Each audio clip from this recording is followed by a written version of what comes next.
반갑습니다. 네, 저는 동네 책방 아인 책방지기 임영애 목사입니다. 반갑습니다.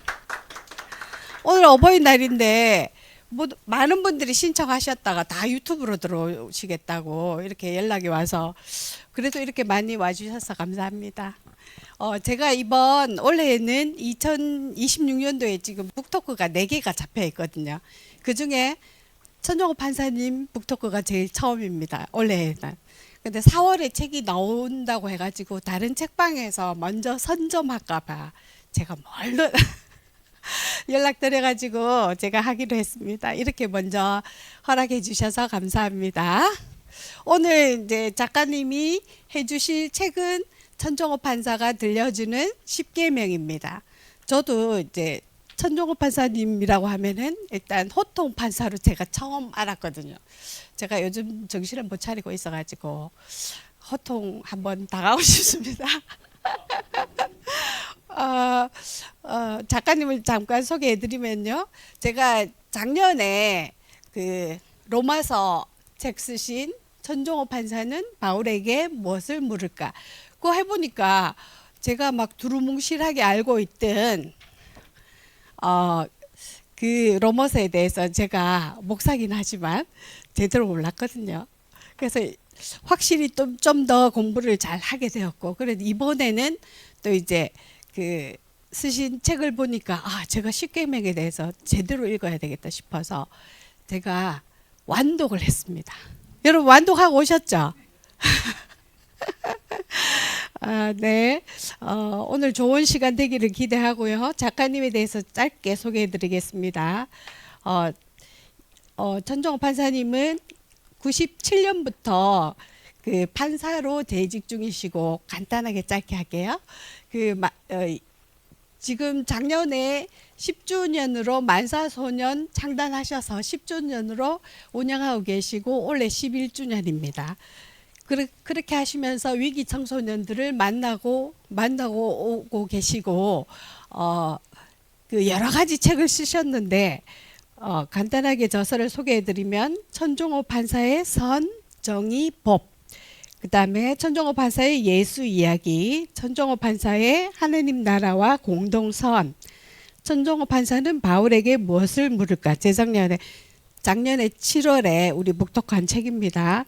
그리고 용서와 화해, 그리고 치유, 호통 판사, 천정호의 변명 등 제가 다 소개하지 못한 책들도 여러 책이 있지만은 오늘 저희가 할 거는 천정호 판사가 들려주는 10계명인데 제가 읽어보니까 너무 새로운 관점을 제가 봤거든요. 여러분들도 오늘 이때까지 알아온 10계명보다 새롭게 알려드리는 10계명에 대해서 새로운 관점을 다 배우고 가셨으면 좋겠습니다.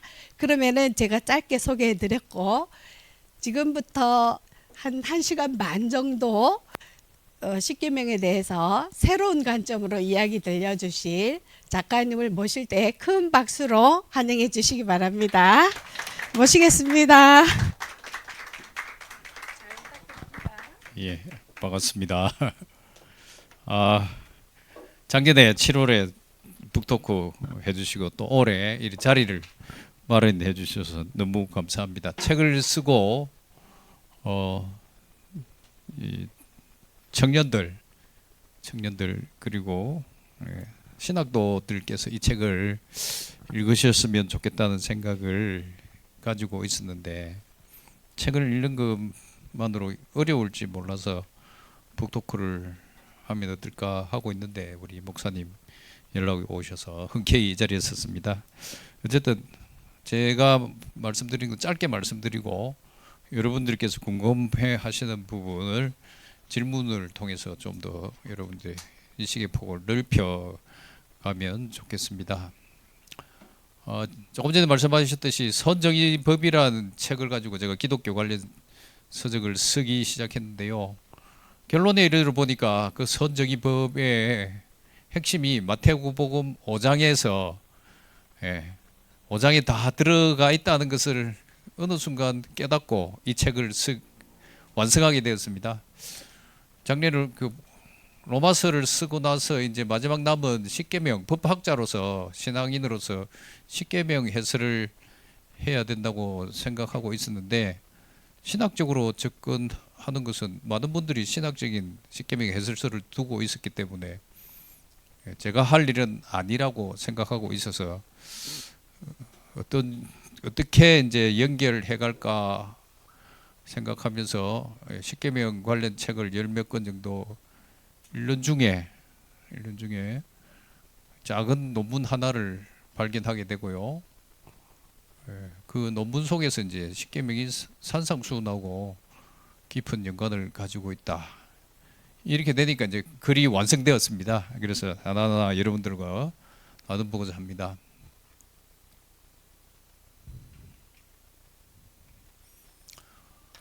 먼저 이제 전체 요약을 네 단계로 나눌 수 있는데, 첫 번째, 하나님은 법의 주인이시다, 이겁니다. 야고보서에 보면 이렇게 되어 있습니다. 입법자 및 재판관은 오직 한 분이다, 이렇게 되어 있습니다. 하나님 나라는요, 상권 분립이 이루어지지 않습니다.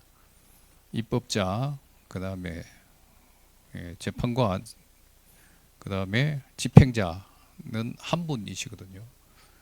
현대 그 민주주의 국가에서는 상권 분립이 되지 않으면 독재로 갈 가능성이 있습니다만, 하나님 나라는 그렇지 않다는 겁니다. 재판관이 하는 일은요, 만들어진 법을 해석하고 적용하는 데 있습니다. 이게 왜 중요하냐 하면요, 하나님이 법의 주인이시라는 것은요, 저 밑에도 보시듯이 예수님이 삼위일체 하나님이시고요, 그렇다면 결국 예수님께서 십계명을 해석한 것이 우리가 십계명 해석에 있어서 최고 권위로 존중받아야 되는데, 제가 읽은 십계명 해설서는 이 부분이 매우 약합니다. 선명하지가 않습니다. 예수님을 삼위일체 하나님이라고 모든 교회 강단에서 설교가 되고 있는데도 불구하고 십계명 관련해서 산상수훈, 특히 마태복음 5장에 가버리면요, 그 예수님의 하나님 되심이 사라지고 있어요. 그러다 보니까 이제 기독교인들이 교회 내에서는 신앙생활을 잘 할지 모르지만 세상 밖에 나가서는요, 이게 예수님의 하나님 되심을 충분히 말하거나 증명하지 못하는 것을 깨닫고 이제 이 책을 쓰게 됐습니다. 예수님은 세 가지 직분이 있다고 여러분 배웁니다. 그죠? 왕이요, 그 다음에 제사장이요, 선지자입니다. 선지자는 그 요한계시록에서 예수님의 선지자성이 가장 잘 드러나고 있고요, 미래 예언하는 것들 아닙니까? 그 다음에 제사장은 뭡니까? 제사장은 희생 제물을 바쳐서 하나님께서 죄의 용서를 받는 그 직분이거든요. 그런데 본인이 직접 제물이 되셔서, 제사장이자 제물이 되셔서 우리 죄를 용서해 주셨다. 이 두 가지 관점은 잘 설명하고 있는데, 예수님의 왕되심에 대해서는요, 지금 현대 기독교에서 가장 약한 부분이라고 저는 생각합니다. 그럼 왕이란 게 뭐냐? 이게 문제입니다. 우리가 가스펠석에 보면 왕이신 나의 하나님, 내가 주를 높이고 하는데, 우리 말로는 왕대심을 높인다고 하고 존중한다고 합니다만은 그것만으로는 왕대심을 인정하는 게 안 됩니다. 그러면 왕의 직분을 우리가 인정하는 것은 왕의 명령을 철저히 따르는 데 있습니다.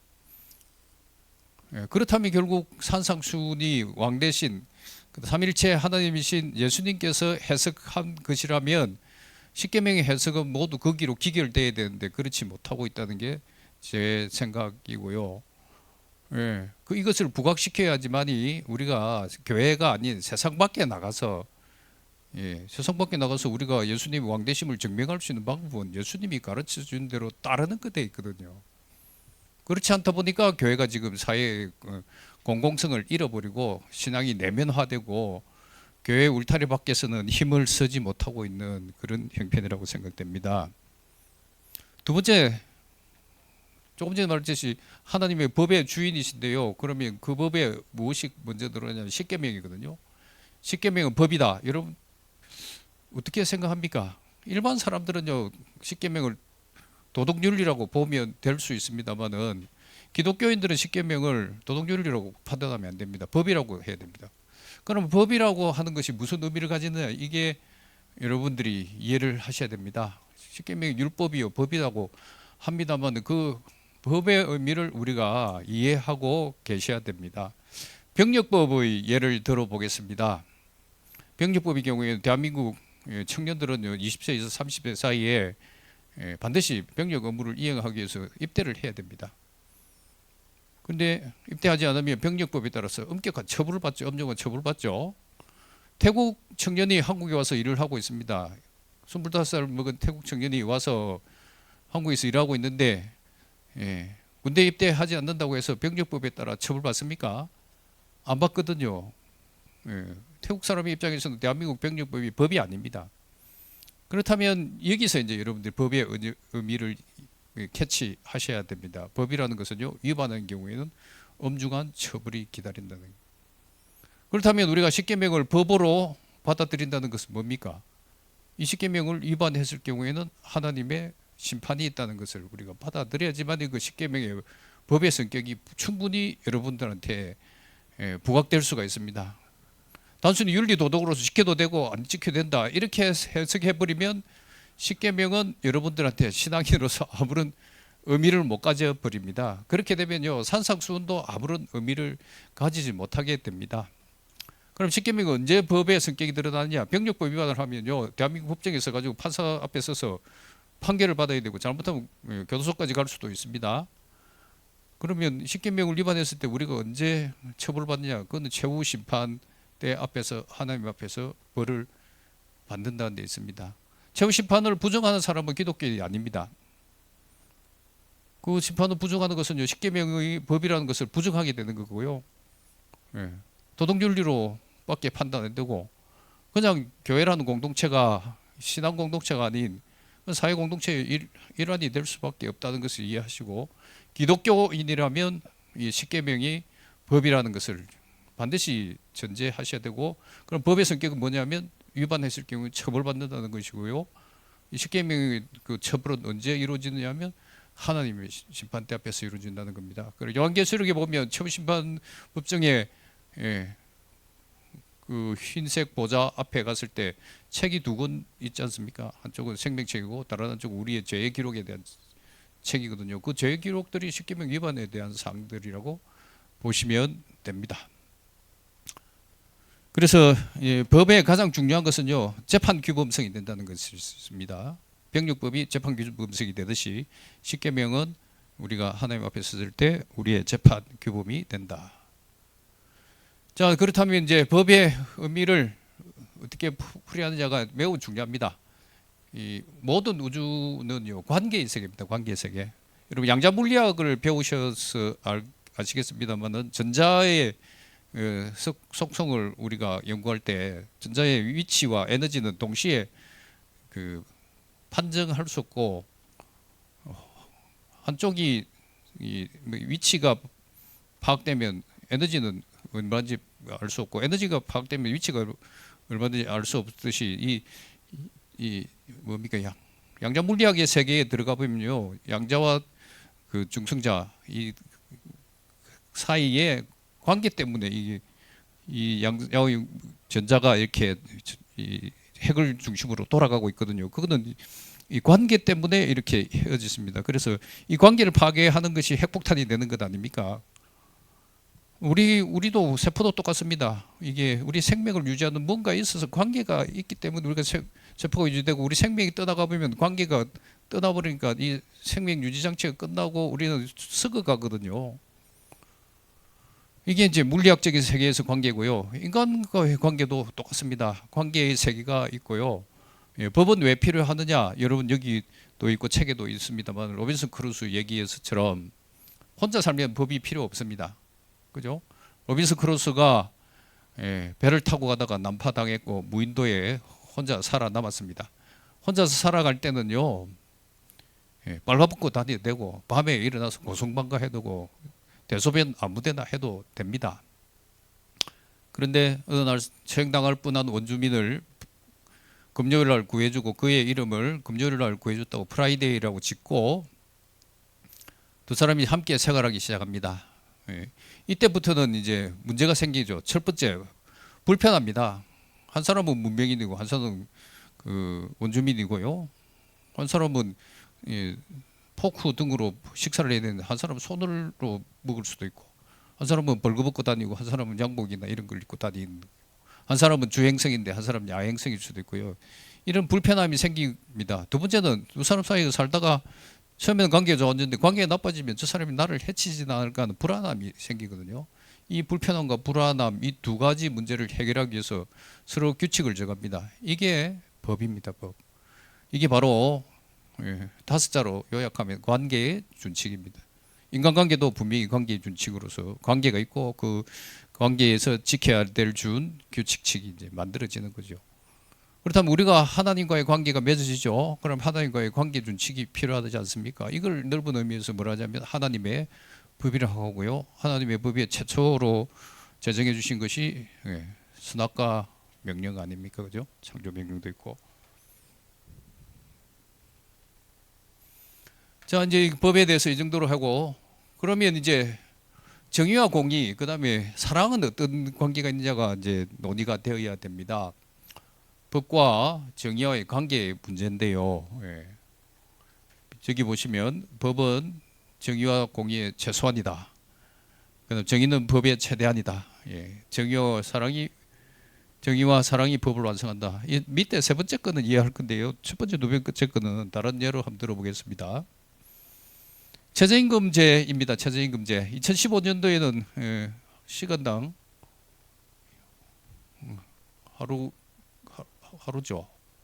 하루 8시간 기준으로 5,580원이 최저임금이었습니다만은 올해는 1,320원 가까이 됩니다. 자, 그렇다면 이제 이런 문제가 생깁니다. 시간 일을 했습니다. 편의점에 가서 일을 했어요.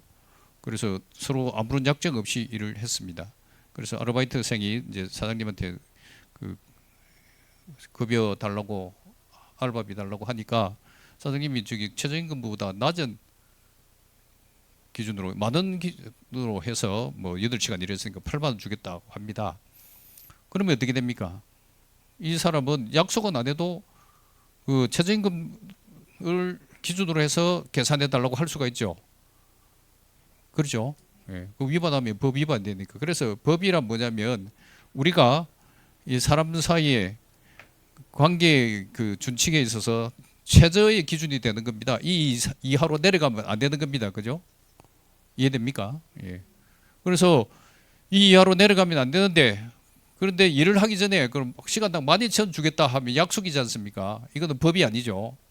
이거는 정의입니다. 약속을 했으니까 약속한 대로 지켜주는 것이 정의거든요.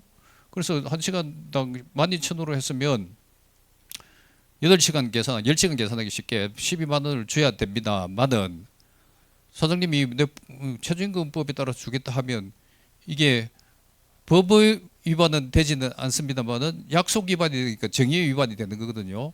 그래서 이제 이 법은 정의의 최소한이라 된다는 것은 우리가 약속을 안 해도 최소한의 기준이 법이 설정하고 있기 때문에 최소한의 그 최저임금에 따른 계산해서 줘야 되는 게 맞고 그다음에 이제 그걸 넘었을 경우에는 약속에 따라서 이제 12,000원 줘야 된다는 이렇게 주장을 할 수가 있는 겁니다. 여기서 보시다시피 2015년도에 5,580원이었어요. 이게 지금 최소한의 기준들이 계속 높아져 가고 있거든요. 그렇다면 이렇게 한번 생각해 보십시오. 시간당 10만 원까지 올라갈 수 있을까요? 시간당 10만 원 하루에 10시간 일하면 100만 원이 되는데 국회의원들이 그 최저임금법을 저렇게 시간당 10만 원 규정할 수 있겠습니까? 못합니다. 그죠? 그러면 5만 원은 어떨까요? 안 되겠죠? 3만 원 어떨까요? 이게 지금 여기서부터 이제 문제가 되기 시작합니다. 3만 원 이하로 내려오면 2만 원 정도 가면 될지 안 될지가 지금 국가의 경제 사정에 따라 정해질 수가 있거든요. 이해됩니까? 그래서 이제 법은 정의의 최소한이지만요. 법이 올라갈 수 있는 최대치는 어디일까요? 3만 원? 3만 원은 뭡니까? 법이 올라갈 수 있는 최대치거든요. 그래서 정의는 법의 최대한이라고 하는 겁니다. 저게 이해됩니까? 네. 이 개념이 여러분들이 이해되셔야 됩니다. 그러니까 법은 정의와 공의의 최소한이니까 이거 이해하셨죠? 법이 정해진 그 이하로는 내려가면 안 되는데 법은 지금 이제 최저임금은 계속 올라갈 건데 어디까지 올라갈 것이냐? 우리가 지금 상식적으로 생각할 수 있는 뭔가 보이지 않는 선이 있어요. 거기에 이제 정의가 갈 수 있는 한계치거든요. 그게 이제 정의는 법의 최대한이 된다는 겁니다. 어느 그 공장에 노동자께서 30년간 거기에서 근로를 하시고 어느 날 자기 부인이 암에 걸렸어요. 암에 걸려가지고 사장님한테 가가지고 지금 치료비가 한 5천만 원 필요한데 좀 주십시오 했을 때 여러분 그 5천만 원을 줄 법적 의무가 있습니까? 없지요. 그 다음에 약속을 하지 않았기 때문에 5천만 원 줄 정의의 의무가 있습니까? 없습니다. 그렇다면 사장님이 안 줘도 돼요. 근데 만약에 5천만 원 준다면 그거는 어디서 나온 걸까요? 사랑에서 나온 겁니다. 사랑에. 그러면 사랑의 최대치는 우리가 정할 수가 없는데 이게 이제 법과 정의와 사랑의 관계가 여기서 우리가 이해가 되는 겁니다.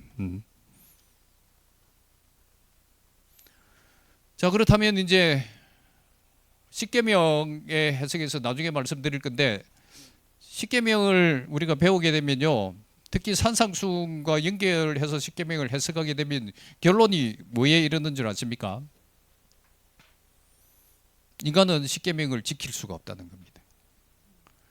산상수훈 특히 들어가면 더 지킬 수가 없습니다.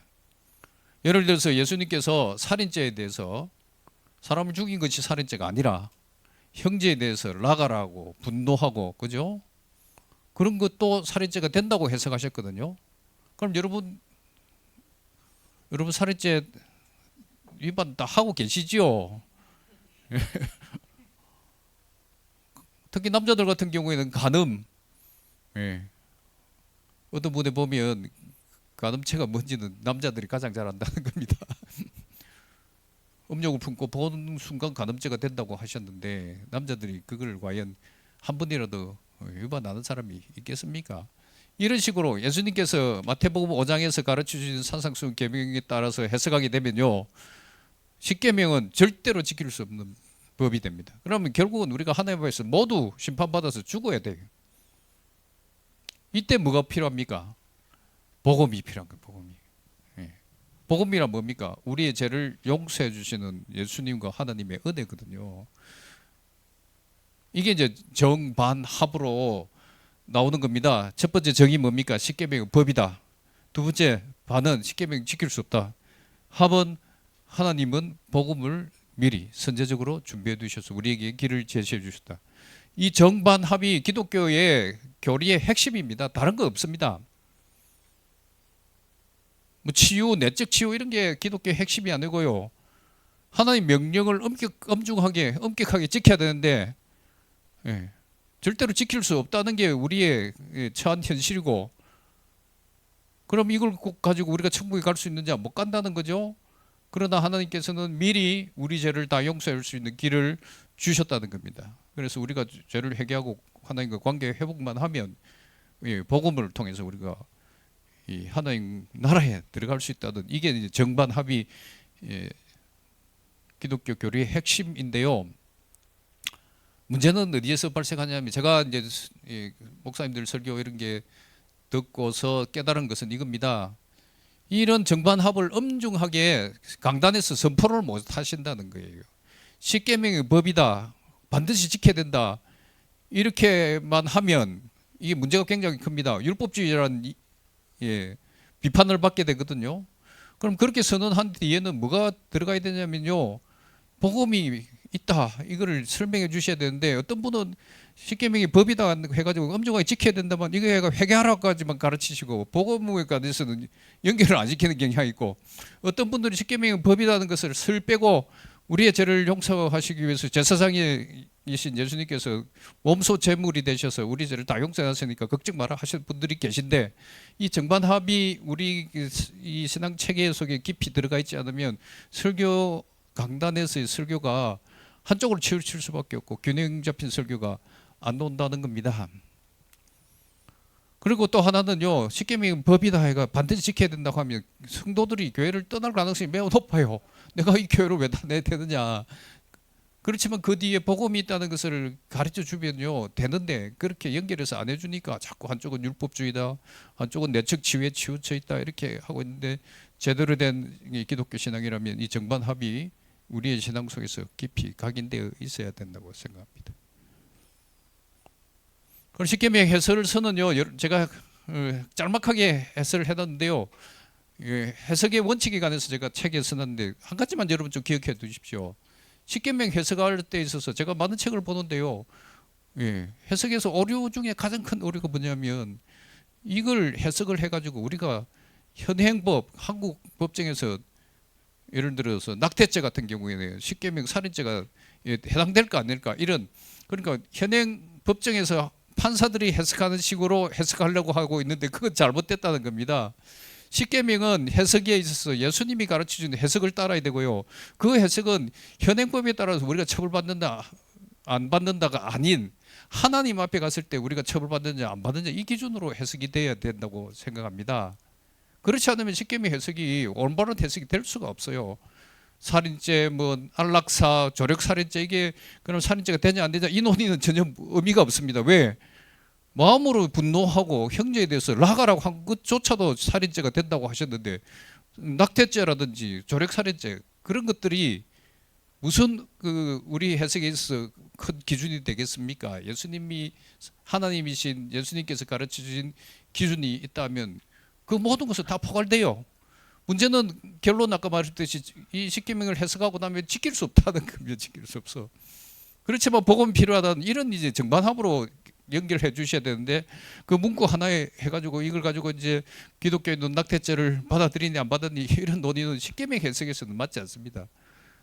단 우리가 사회에 나갔을 때 낙태죄를 어떻게 바라볼 것이냐는 우리가 성경을 기준으로서 이렇게 얘기를 하고, 그 다음에 사회에서 정해준 그 법이 있으면 그 법을 지키고, 그게 잘못됐다 하면 우리가 좀 더 나은 방향으로 법을 개정해 달라고 자꾸 사회적 활동을 통해서 나가야 될 문제지, 우리 해석인 낙태죄가 뭐 지금 십계명 위반되느냐 안 되느냐 그거는 사실 의미가 없다는 것으로 여러분 알고 계시고, 십계명은 돌판입니다. 돌판에 새긴 율법이랍니다. 돌판에 새긴 율법. 그래서 로마서 2장 14절을 보면 마음에 새긴 율법이라고 바울 사도가 표현했습니다. 바울 사도가 매우 뛰어난 법학자입니다. 돌판에 새긴 율법을 이 변주를 해서 마음에 새긴 율법으로 해서 그걸 양심이라고 하는데요. 그게 이제 이 십계명 두 돌판 때문에 그 용어가 만들어진 거고, 바울 사도가 천재적으로 그렇게 만들어 두셨는데, 십계명 돌판 두 가지는 거 아시죠, 그죠? 한쪽은 하나님과의 관계. 아까 제가 법이 관계 준칙이라고 설명한 이유가, 첫 번째 인간과 하나님과의 관계, 두 번째는 인간 대 인간의 관계 있거든요. 10가지 계명들 너무 쉽습니다, 그죠? 제가 이 십계명을, 성경에 나온 십계명을 문서 정보에 넣어보니까 원고지 2장 반도 안 돼요. 그 정도로 매우 이해하기 쉬운데, 문제는요, 예수님께서 가르쳐준 대로 실천하기가 너무 어렵다는 겁니다. 실천하기가. 그런데 어쨌든 이 십계명은 크게 두 가지로 여러분 관점을 보시고, 해설은 여러분들이 책을 사셔서 읽어보면 어느 정도 이해하기 쉽게 되었으니까 제가 더 이상 설명을 하지 않겠습니다. 첫 번째는 정의와 공의를 이루라는 겁니다. 정의가 뭐냐, 공의가 뭐냐 나중에 설명해 드릴 건데, 뭐 미리 말씀드리자면 올바른 관계상의 올바른 대우입니다. 인간관계, 관계가 만들어지죠. 그런 관계상에서 어떻게 올바르게 대우하냐, 이게 정의고요. 그런 정의에서 최소한 준칙이 뭡니까? 법이고요. 최대치가 뭡니까? 사랑이거든요. 관계에서 올바른 대우에서. 자, 그래서 그 십계명은 하나님과의 관계에서는 뭐냐면요, 신분을 망각하지 말라는 겁니다. 부정적인 측면에서 네 신분을 절대로 망각하지 마라. 그래서 대한민국 법에 두 가지 목적이 있습니다. 하나는 질서 유지고요, 하나는 정의 실현인데요. 이 질서 유지가 매우 중요합니다. 지금은 대한민국 사회가 평등한 사회가 돼서 신분상의 상하 질서는 없습니다만, 뭐 계층상의 질서도 있고 조직상의 질서는 있습니다. 항상 이 하나님께서 명령하고 계신 예를 들어서 내 부모를 공경하라 할 때 그것도 뭡니까? 질서 유지적 측면에서 있거든요. 가장 중요한 것은 이거 성경에서 기독교에서 가장 중요한 것은 기독교가 보수화될 수밖에 없는 이유도 여기 있습니다. 질서를 네 신분을 망각하지 말고 질서를 지켜라는 데 있습니다. 두 번째는 그 인간관계에서는 어떻습니까? 인간관계에서 평등한 관계를 주어지고 하나님 앞에서 모두 자유인이 되었기 때문에 평등한 관계가 되어 있습니다. 그래서 평등한 관계에서는 질서가 없죠.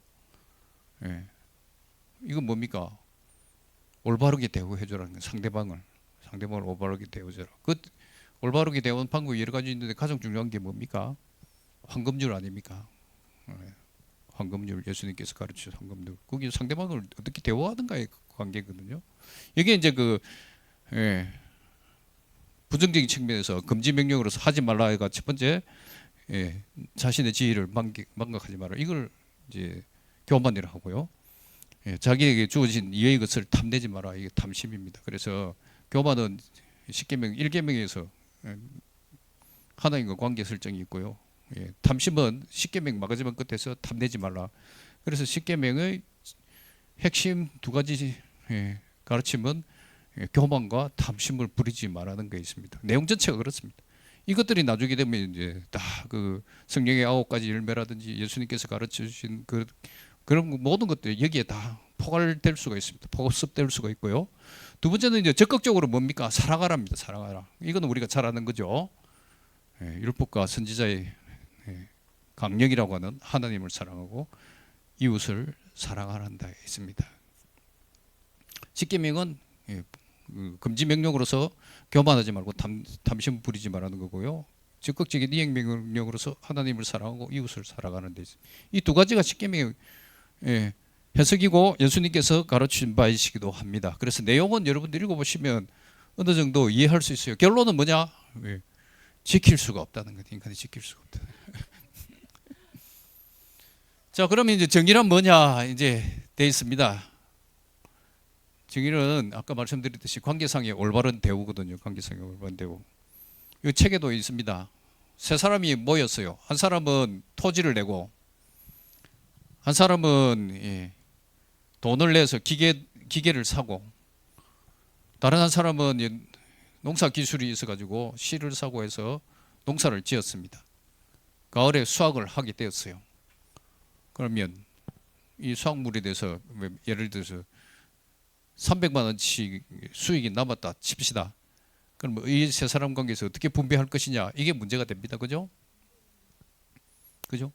이게 분배상의 올바른 대우 아닙니까? 토지를 낸 사람이 토지의 가치가 얼마인지, 그죠? 돈을 낸 사람들이 이 기계를 사고 이랬을 경우에 이 기계의 가치가 얼마인지, 최종적으로 노동력을 제공한 이 사람이 노동력의 대가가 얼마인지 이걸 잘 평가를 해야지만 이 300만 원에 대해서 1대1 대 1로 하든지 2대 0.5 대 0.5 하든지 이 분배율이 정해진단 말입니다. 이게 이제 첫 번째가 이제 분배할 때 우리가 어떻게 대우를 할 것이냐, 올바른 대우를 할 것이냐 문제가 됩니다. 이게 정의고요. 여러분이 보통 생각하는 건 뭡니까? 정의란 잘못했을 경우에, 범죄를 저질렀을 경우에 어떻게 대우할 것이냐 문제도 생기지 않습니까? 칸트 같은 경우에는 이런 주장까지 했습니다. 심한 범죄를 저질러서 사형 판결을 선고받은 사람은 내일 지구에 종말이 오더라도 오늘 사형 집행을 해라. 그것이 그 사람에 대한 올바른 대우다 하고 있거든요. 과연 그럴까요? 어쨌든 이 잘못을 바로잡는 이 시정적 정의에서 관계상의 대우도 있습니다. 이 관계상의 대우에 있어서 지금까지 이 형사 정책에 있어서 주안점은 어디에 있었냐면 피고인에 대해서 얼마간의 형을 선고해야지 올바른 대우가 되냐, 이게 주로 매몰되어 있었습니다만 최근에 이제 등장한 것이 뭡니까? 이 가해자에 대해서 이런 조치를 취하는 것이 과연 피해자에 대해서 올바른 대우인지 생각해보자 하는 게 이제 피해자 구제 문제가 드러나고 있거든요. 이게 이제 형사정책에서 회복적 사법이라고 합니다. 그래서 어쨌든 이 정의라는 것은 뭐냐 하면 관계상의 올바른 대우. 뭐가 정의지 하면 첫 번째 예를 기억하시면 됩니다. 아까 농사 짓는 사례 첫 번째는 배분에 있어서 관계상의 올바른 대우고요. 두 번째는 칸트 얘기처럼 사형 판결 선고받은 사람에 대해서 내일 지구 종말 와서 다른 사람 다 죽는데 그럼 미리 집행을 해두는 것이 관계상 올바른 대우인지 이런 것이 이제 시정적 정의에서 관계상 올바른 대우입니다. 그래서 이제 관계적으로 보면 누구에 대해서 옳은가 인간관계에서 있고요. 그다음에 무엇에 대해서 옳은가 그죠? 예, 어떻게 대접하는 것이 옳은가 있고요. 그다음 성품적 옳음이 있습니다. 나 자신에 대한 대우라고 보시면 됩니다. 기독교인으로서는 그 성품이 무엇하고 관계되냐면 성령님하고 성령의 9가지 열매하고 관계되어 있기 때문에 하나님과의 관계라고 보셔도 되는데요. 어쨌든 누구, 그다음에 무엇, 그다음에 그 속성, 성품 이 세 가지가 이제 나중에 되면 정의론에서 매우 중요한 이 논의 주제가 되어가고 있습니다. 여기까지는 이제 더 이상 말씀을 안 드리는데 어쨌든 정의란 관계상의 올바른 대우다 이렇게 기억하시면 됩니다. 관계상의 올바른 대우를 보는데 이제 정의가 이게 우리 사회의 정의는요 가만히 있는 것이 아니라 자꾸 변합니다. 법도 계속 바뀌고요, 분배 규칙도 바뀌고 세금 세율도 바뀌고 계속 바뀌어갑니다. 이게 이제 동태적 정의거든요. 동태적 정의고 과정으로서의 정의입니다. 예를 들어서 여러분들한테 각자가 100만 원씩 돈을 받았습니다. 이걸 가지고 어떤 사람은 하룻밤에 탕진하는 사람이 있는가 하면 어떤 사람은 저축하는 사람이 있고 어떤 사람은 이걸 주식을 사서 투자하는 사람이 있습니다. 그러면 이게 결국 이제 이 자기한테 분배받은 것을 누리는 과정에 있는 거죠. 탕진하든지 저축하든지 투자하든지 이거는 향유거든요. 향유하고 나서 이제 보니까 어떤 사람이 뺏겨요. 자기 가진 걸. 이거는 바로 잡는 것 시정이고 시정이 최종적으로 이제 1년 뒤에 살펴보니까 한 사람은 100만 원 탕진해가지고 오히려 빚까지 진 사람이 있고 한 사람은 저축해가 겨우 이자 받고 살아간 사람이 있고 한 사람 투자를 잘해가지고 엄청난 수익을 남겨가지고 이 빈부격차가 커져 있단 말입니다. 옛날 그 근대 산업 사회에서는요 이 빈부격차 줄이는 데서 국가가 개입을 안 했습니다만은 요즘은 평등 사상이 발달되어 가기 때문에 최종적으로 이 배분하고 남은 결과에 대해서 재분배를 합니다. 이게 이제 소득세라든지 여러 가지 이제 정책 조정이 이루어짐으로써 다시 출발선에서 세웁니다. 다시 출발선에 세울 때는 균등하게 100만 원씩 주는 것이 아니라 어느 정도 차별을 두고 갈 수밖에 없습니다. 결국 이렇게 되면 사회는 어떻습니까? 빈부격차는 심해져 갈 수밖에 없어요. 이거를 이제 누군가는 조정해 줘야 됩니다. 그래서 이제 정의의 동태적 과정은 분배하고 향유하고 시정하고 재분배하고 재분배가 다시 분배로 가기 때문에 또다시 향유하고 시정하고 재분배하고 또다시 분배하고 이런 식으로 계속 발전해 갑니다. 그러니까 과거에 그 정해진 룰, 규칙 아까 관계준칙인 법의 규정을 소득세율을 옛날 규정으로 두었다가는 이 빈부격차를 해소할 수 없으니까 자꾸 법이 만들어져 가고 바뀌어가고 세목도 늘어나고 하는 겁니다. 이 중에 향유적 정의와 시정적 정의를 아리스토텔레스는 뭐냐면요. 이 시정적 정의라고 합니다. 시정적 정의에 내가 누리는 데 있어서 방해가 되어서 잘못을 바로잡는 것을 시정적 정의라고 하고 분배와 재분배는 배분적 정의라고 해가지고 아리스토텔레스는 이 동태적 정의를 두 가지로 구분합니다. 배분적 정의와 시정적 정의. 우리 그 정치 철학에서는 이 두 가지로 주로 논하고 있다는 것을 이해하시면 됩니다. 그런데 이제 이렇게 아까 말씀드렸듯이 능력주의가 근대 자유방위 국가에서 배분에 있어서 능력주의고요. 시정에 있어서는 엄벌주의가 이렇게 됐죠. 그럼 현실은 이제 다양한 계층 간의 대립이 되었고 빈부격차 증가하고 등등을 해가지고 현대 이제 복지사회가 등장합니다. 그렇다면 이제 이 동태적 과정에서 정의가 있는가 하면 이제 결과로서의 정의가 있습니다. 결과로서의 정의. 아까 말했듯이 세 명이서 한 사람은 토지, 한 사람은 자본, 한 사람은 노동력을 투자를 해가지고 최종 이 수확물이 났을 때 어떻게 이제 어떻게 분배할 것이냐 하는 문제가 생기겠죠. 그렇다면 1차적으로 우리가 생각하는 건 뭡니까? 토지의 가치가 얼마인지 엄격하게 금전으로 돈으로 환산하고 기술의 가치, 이 자본의 가치가 얼마인지 이것도 엄격하게 돈으로 환산하고 노동력도 다 돈으로 환산합니다. 이러다 보니까 이제 어떤 문제가 생깁니까? 현대 사회는 배금주의 사회가 되고 돈이 우상이 되는 겁니다. 우리의 모든 가치가 돈으로 평가받아야 되니까. 자, 그렇다면 이제 첫 번째는요, 이 가치를 균등하게 해가지고 만약에 가치가 한 사람 100만 원, 두 번째도 100만 원, 세 번째가 100만 원 이렇게 만약에 나왔다 칩시다. 그러면 1대 1대1로 배분합니다. 이걸 뭐라고 합니까? 호혜성입니다. 호혜성. 서로 상호간에 균등하게 배분한 걸 호혜성, 상호성이라 하거든요. 이게 우리가 정의의 기본 원칙입니다. 이걸 표현하는 말씀이 뭔지 아세요? 눈에는 눈, 이에는 이 호혜성입니다. 호혜성. 내가 받은 만큼 상대방에게 주고 내가 당한 만큼 상대방에게도 당하게 하고 이게 호혜성이거든요. 근데 이제 배분함에서 이렇게 세 사람이서 해보니까 토지를 가진 사람은 재력이 좀 있어요. 근데 노동력을 제공한 이 C가 제일 지금 가족들은 많고 부양할 가족도 많고 좀 더 분배를 받아야 되는 경우란 말입니다. 엄중한 호혜성을 따른다면 100만 원씩 가져가면 C는 1년 동안 농사를 지어도 가족을 부양할 수가 없다. 이럴 경우에 어떻습니까? 두 사람이서 야 우리는 70만 원씩 가져가니까 네가 그러면 160만 원 가져가라. 이게 뭡니까?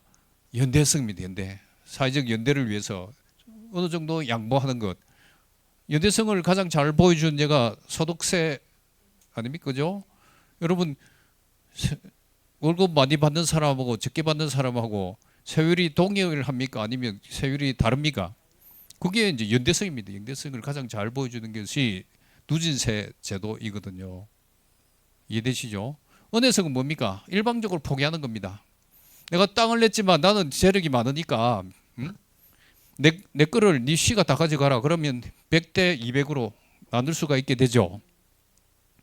이게 은혜성입니다. 그래서 결과에서 볼 때 배분할 때 그죠? 결과에서 볼 때 엄중한 호혜성을 지키느냐 아니면 내가 조금 양보하는 연대성을 가지고 가느냐 아니면 내가 전적으로 희생하느냐 이게 이제 결과로서의 정의의 모습에 해당합니다. 이걸 가장 잘 보여주는 예가 성경에 포도원 일꾼들 비웁니다. 아침부터 시작해서 일을 한 사람 일을 마치기 전에 1시간 전에 들어간 사람 이렇게 해가지고 맨 먼저 들어간 사람들은 늦게 들어온 사람보다 내가 더 많이 받았겠다 생각했겠죠. 그 가장 먼저 자기가 그날 돈을 받습니다. 예를 들어 10만 원 받았다 칩시다. 지켜보고 있어요. 원래 10만 원 받기로 했기 때문에 그럼 저 사람들 얼마나 줄까 다 지켜보고 있는 거죠. 중간에 온 사람도 보니까 10만 원 줘요. 맨 나중에 온 사람도 10만 원 줘요. 이 사람이 이제 불평을 하는 겁니다. 예수님, 주인 왜 이렇게 나는 내가 훨씬 더 오랫동안 일을 했지 않느냐. 그렇다면 호혜성 원칙에 따른다면 내가 더 많이 받든지 아니면 저 사람들 내보다 적게 받든지 해야 되는데 왜 동일하게 주느냐 하니까 이제 그런 겁니다. 그 주인의 입장으로서는 니는 약속한 대로 했으니까 정의롭지 않느냐 받아가라는 거고요. 두 번째 사람들은 이 생계를 유지하기 위해서는 이 최저임금을 받아야 되는데 10만 원을 못 받으면 가족들이 부양 안 되니까 주는 것 아닙니까? 그죠? 그 다음에 마지막 사람들은 아예 일도 안 했는데 일방적으로 10만 원 줄 수도 있는 경우도 있거든요. 이게 이제 그 정의의 호혜성과 연대성과 은혜성을 보여주는 장치입니다. 예수님의 그 비유를 신앙적인 비유로만 해석하지 마시고 우리 사회에서 적용할 정치 철학에서 법학에서 이용할 수 있는 뭔가를 자료를 뽑아내신다면 거기에서 은혜성과 연대성과 호혜성을 우리가 볼 수 있다는 겁니다.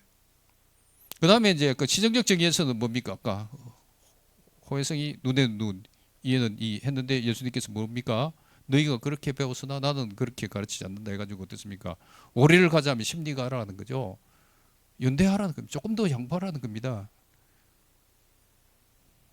그런 것이 예수님께서 가르쳐 주신 정의의 모습이. 그러니까 뭐 마태복음 5장이 지금 다 들어가고 있습니다. 십계명 해석함에 있어서 살인죄, 간음죄, 그 맹세죄, 그다음에 부모 공경 이런 것들이 예수님께서 더욱 엄격하게 해석해 버리시거든요. 그다음에 아까 말했던 눈에는 눈, 이에는 이라고 배웠으나 아니다. 연대성도 있고 은혜성도 있다. 그 정의의 모습을 가르쳐 줬죠. 그럼 최종적으로 뭐가 있습니까? 원수를 사랑하라는 사랑도 있잖아요. 그렇다면 이 법과 정의와 사랑이 다 들어가 있는 거죠. 제가 그동안 논의했던 선정의법에서 이제 선만 빼고는 정의와 법과 사랑이 들어가 있는 겁니다. 그럼 선은 어디 있느냐? 선은 하나님이시거든요. 그렇다면 이렇습니다. 여러분 그 모세가 십계명을 받을 때 이 십계명을 구술해 준 분이 누굽니까? 십계명을 말한 분. 호렙산에 올라갔을 때 십계명을 말하는 분 누구죠? 하나님이죠, 하나님. 모세는 들었을 뿐이고 나중에는 하나님 직접 새겨 주셨죠. 산상수훈을 잘 읽어보시면요 어떻게 됐는지 아십니까? 예수님이 모세처럼 산에 올라갑니다.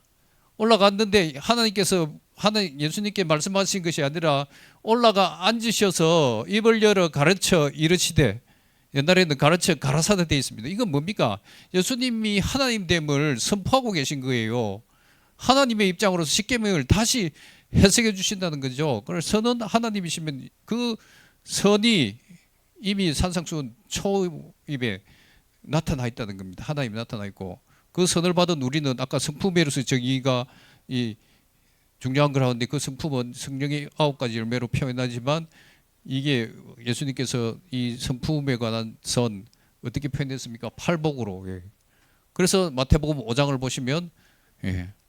선과 법과 정의와 사랑이 되어 있습니다.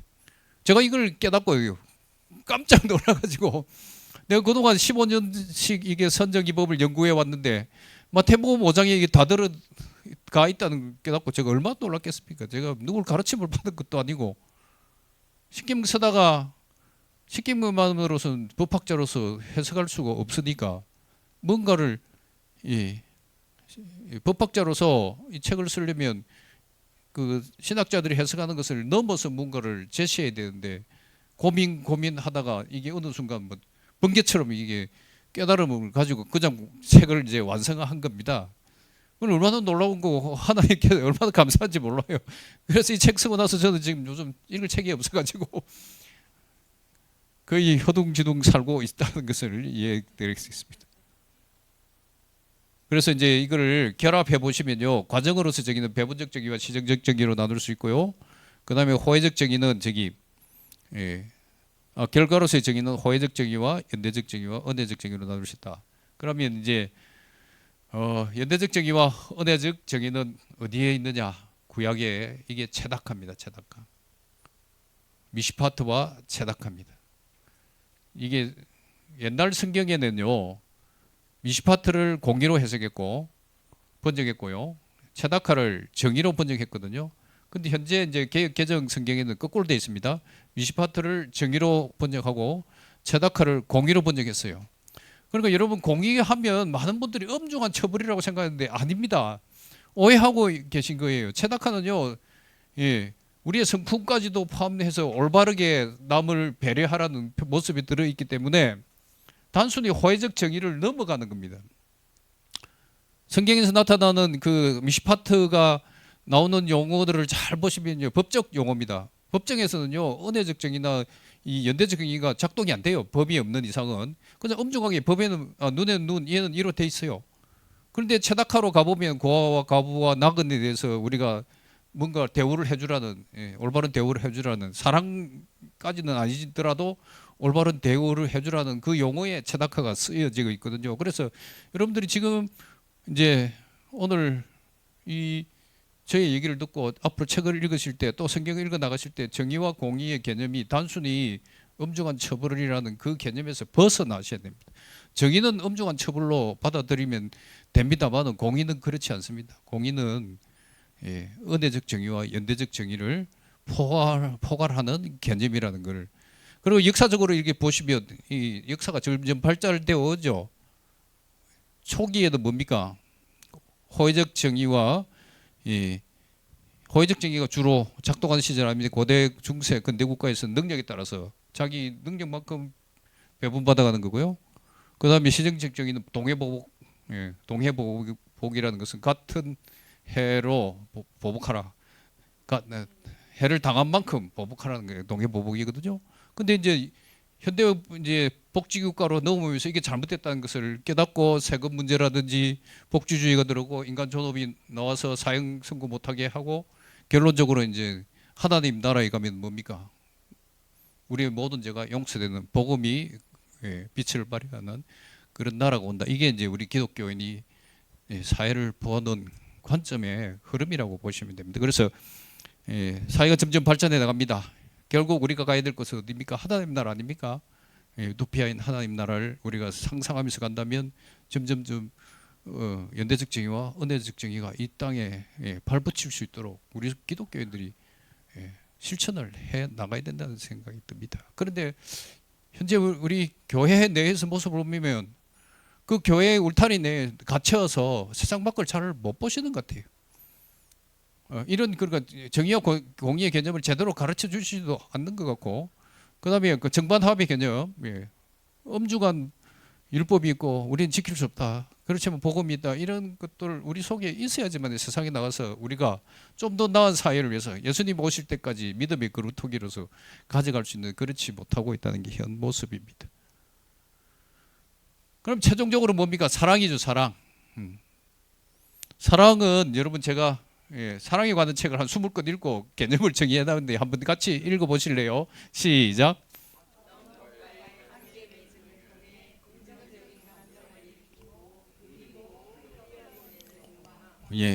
실천 이릅니다. 결국 아까 우리 인간 사이는 관계 사이라 했습니까? 그럼 사랑도 관계가 있어야지만 이 사랑을 우리가 실천을 할 수 있거든요. 그래서 결국 어떤과의 관계 맺음을 통해서 가장 중요한 건 뭐냐면요, 공의와 사랑의 차이가 뭐냐? 뭐라고 생각합니까?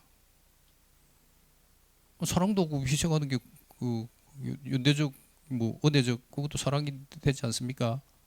그럼 사랑과 공의를 구별할 이유가 뭡니까? 그죠? 생각 안 해보셨지요? 가장 중요한 것은 제가 연구해 본 결과 감정입니다. 감정. 그 감정은 단순한 감정이 아닌 기쁨의 감정입니다. 하나님께서 우리를 지금 갑자기 기억이 안 나는데 너희 하나님 여호와가 너희 가운데 계시니 그가 너로 인하여 기쁨을 이기지 못하면 그게 사랑이거든요. 자, 그렇다면 원수를 사랑하고 나서 우리가 기쁨을 누릴 수 있느냐? 있습니까? 진정한 사랑이 되려면 예수님처럼 그 희생적 사랑을 하시고 나서 기쁨이 찾아와야 되거든요. 내가 다 이루었다는. 근데 인간은 그럴 수가 없어요. 그러니까 사랑 측면에서도요, 우리가 십계명과 산상수훈을 다 지킬 수가 없어요.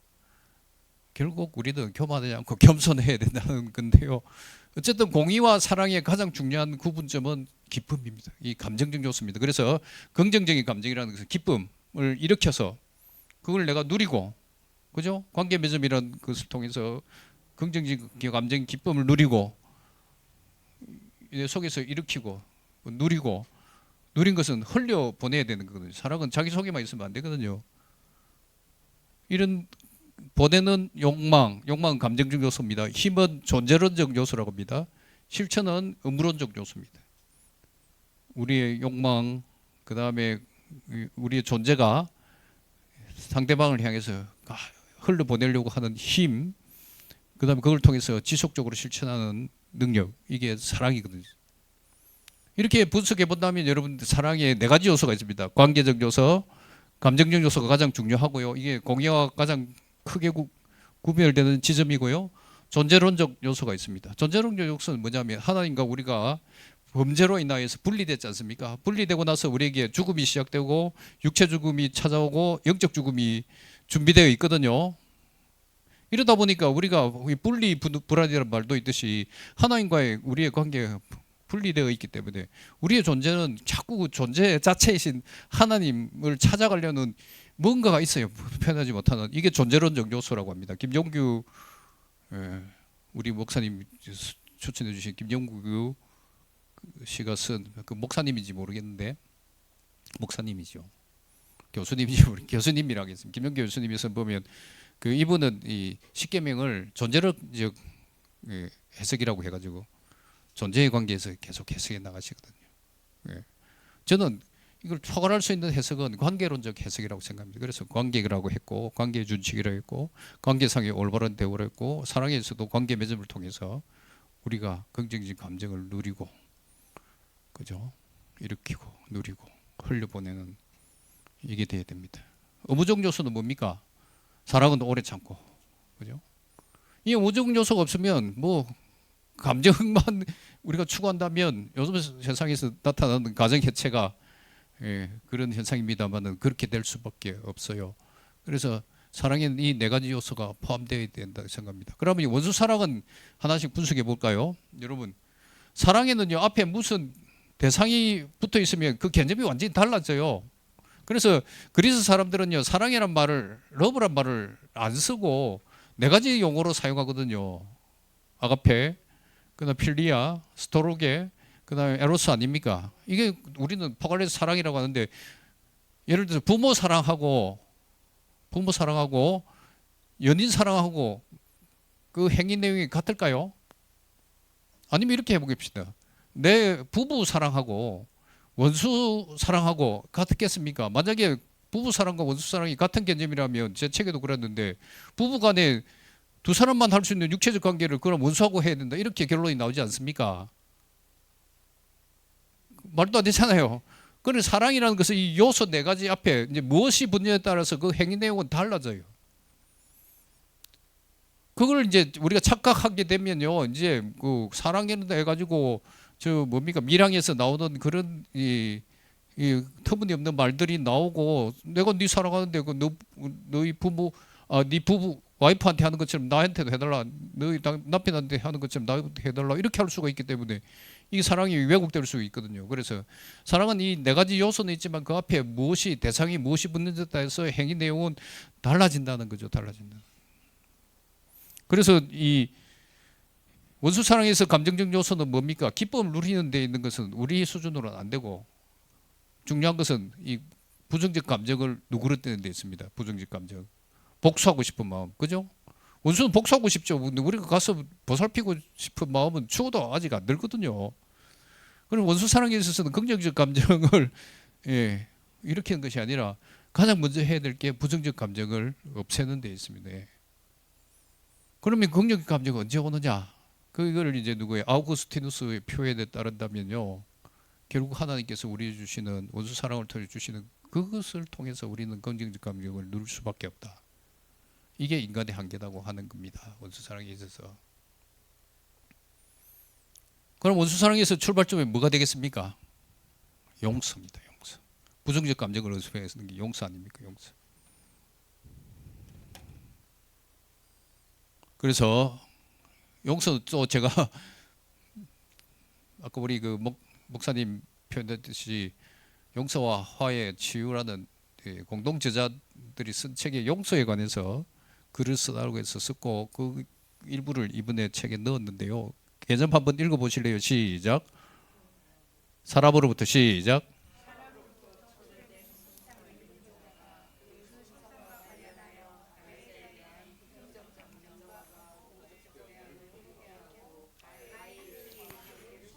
예, 이게 중요한 점은 가해 피해 관계입니다.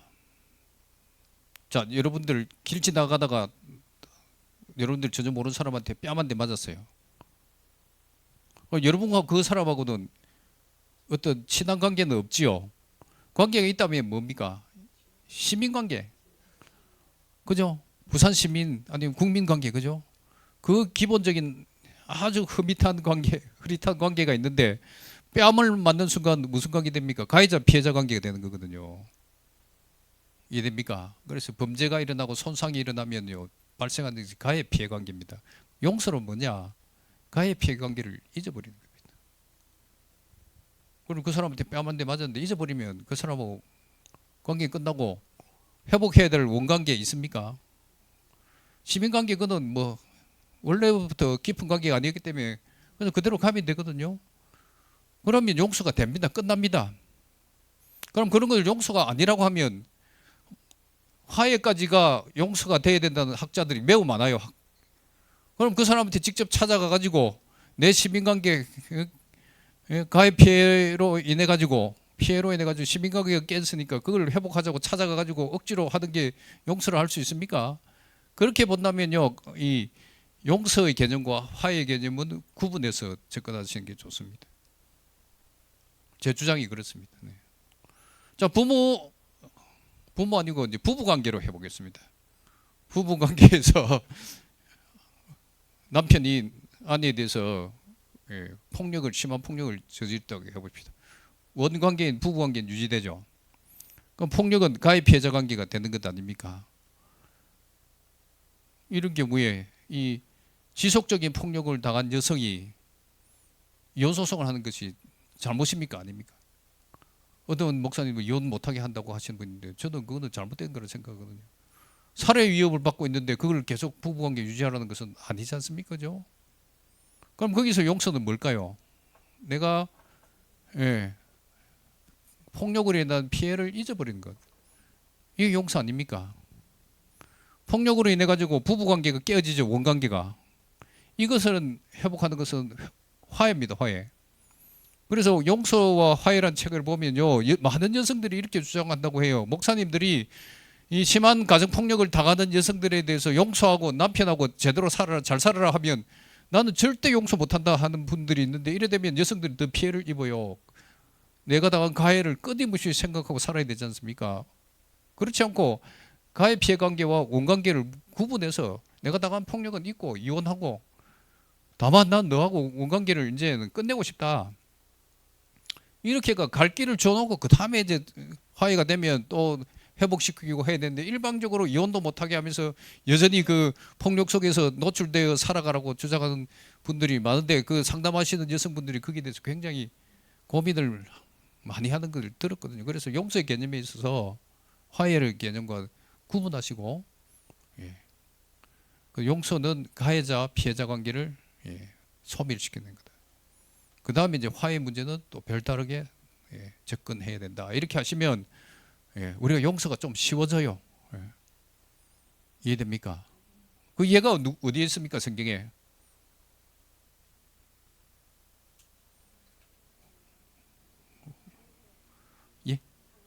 탕자 얘기죠.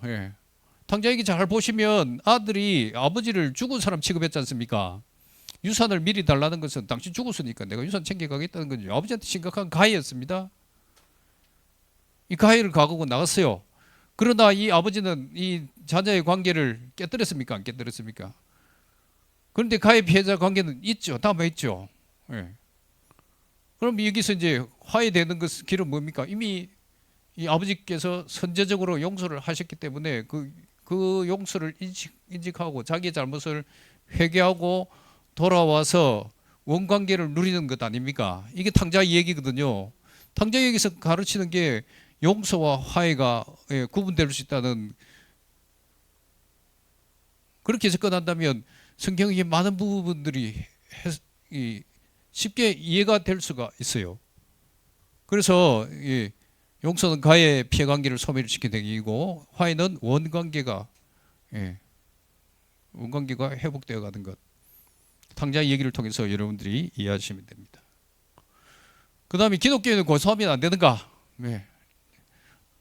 제가 이 책을 쓴 주된 이유 중에 하나도 어느 분이 우리 교회 집사님 한 분이 자기가 지금 치과 병원 하면서 이 간호조무사 등한테 너무 많이 당해가지고 소송을 제기해야 되는데 성경에서 뭐 용서하래 주라 했으니까 소송을 제기하지 말아야 됩니까? 그래서 해도 된다고 이제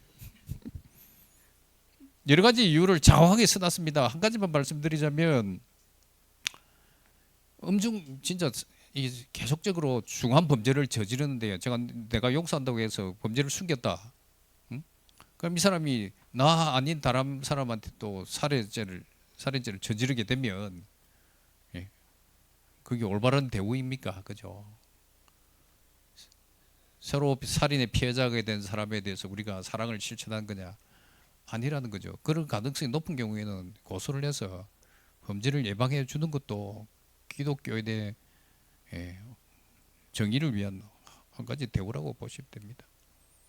그것이 사랑을 실천하지 않았다고 해서는 안 되고요. 그런 경우가 아니라면, 그죠?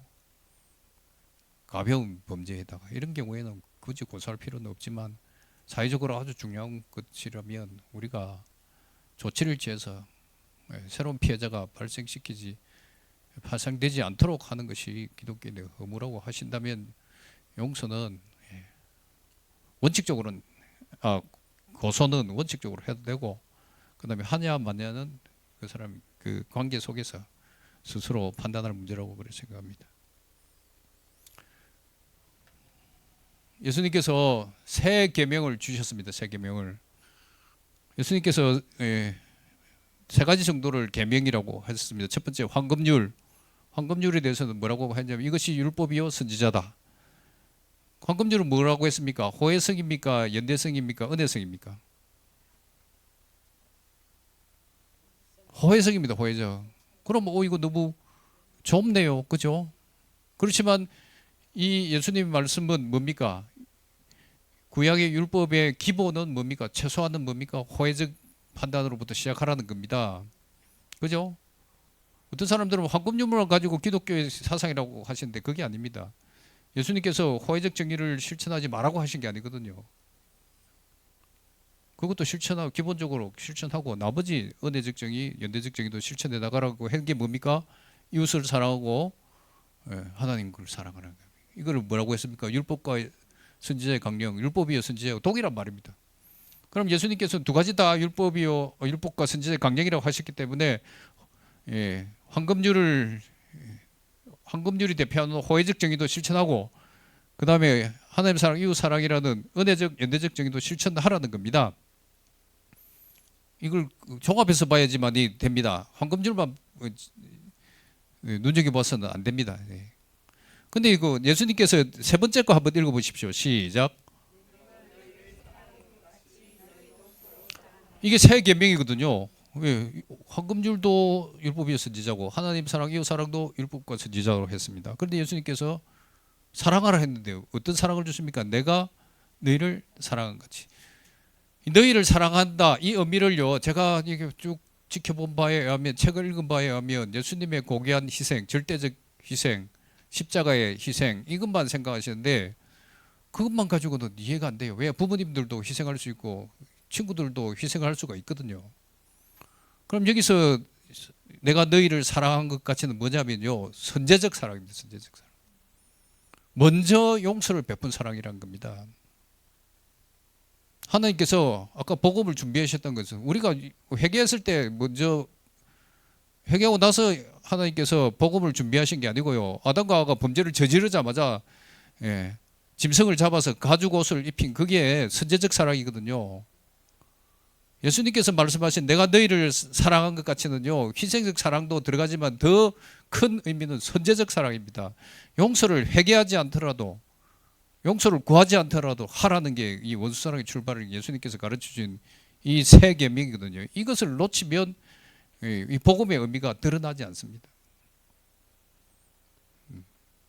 그래서 절대적 사랑은 수직적 사랑이라고 하는데요. 제가 천정호 판사 예수 얘기에 어떻게 사랑을 표현했냐면 수직적 사랑은 뭡니까?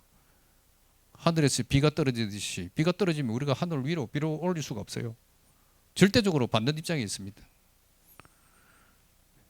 어머니, 아버지의 사랑은 뭡니까? 수직에서 약간 기울어지지만 대갚기가 너무 힘들어요. 여기 그 끌로 올려가지고 그 사랑을 줄 수 있는 이 경사가 너무 가파르기 때문에 올라갈 수 없어요. 하나님의 사랑은 우리는 절대 불가능하고 부모님 사랑은 대갚을 수 없고 그죠? 그 다음에 이게 친구들 사랑은 어떻습니까? 수평적 사랑이기 때문에 서로 주고받을 수가 있다는 겁니다. 이게 이제 기하학적으로 보면 그 희생적 사랑은요 절대적 사랑입니다. 예수님의 십자가의 사랑. 그렇지만 선제적 사랑은요 부모님도 그렇고 하나님도 그렇고 우리에게 먼저 사랑을 베풀어 주시고 우리가 죄를 저질렀음에도 불구하고 먼저 용서하셨어요.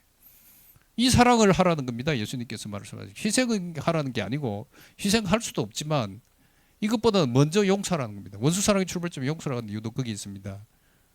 예수님의 선제적인 사랑, 이 영원한 선제성이라는 것은 제가 표현했는데 우리가 아무리 쫓아가도 항상 우리보다 앞서 있는 그 하나님의 사랑을 따라갈 수가 없어요. 그래서 예수님께서 가르치신 세 계명, 선제적으로 사랑하라, 선제적으로 용서하라 합니다. 그게 이제 마태복음 5장에 원수 사랑이 나오는 거죠. 그러면 이제 아까 말씀드렸듯이 율법과 복음 관계인데요. 인간의 능력으로는 지킬 수 없는 하나님의 구법과 계명이다. 야고보 사도가 예수님의 동생 아닙니까? 야고보서 읽어보면요, 뭐 율법주의니 뭐니 하는데 그런 표현이 나올 수밖에 없는 게 야고보 사도가 매우 뛰어난 율법자예요. 제가 율법학자. 아까 입법자요 재판관이신 한 분 하나님. 그것도 그 표현도 다른 표현은 안 나와요. 이 사람이 매우 뛰어난 분이기 때문에 이렇게 표현합니다. 누구든지 온 율법을 지키다가 하나를 범하면 모두 범한 자가 된다. 십계명 중 하나를 범하면 온 십계명 다 범한 게 되죠. 그래서 우리가 앞에 1, 2계명에서 9계명 다 지켰다 하더라도 탐심, 우리 속에 탐심 생기면, 교만이 생기면 이게 다 무너지는 겁니다. 그래서 지킬 수가 없다는 겁니다. 그래서 그러면 어떻게 되느냐? 아이고 모르겠다, 하나님 거 모른 채 살아가자가 아니라 하나님 앞으로 나아가게 한다는 것입니다. 그래서 그 밑에 거 읽어보실래요? 시작.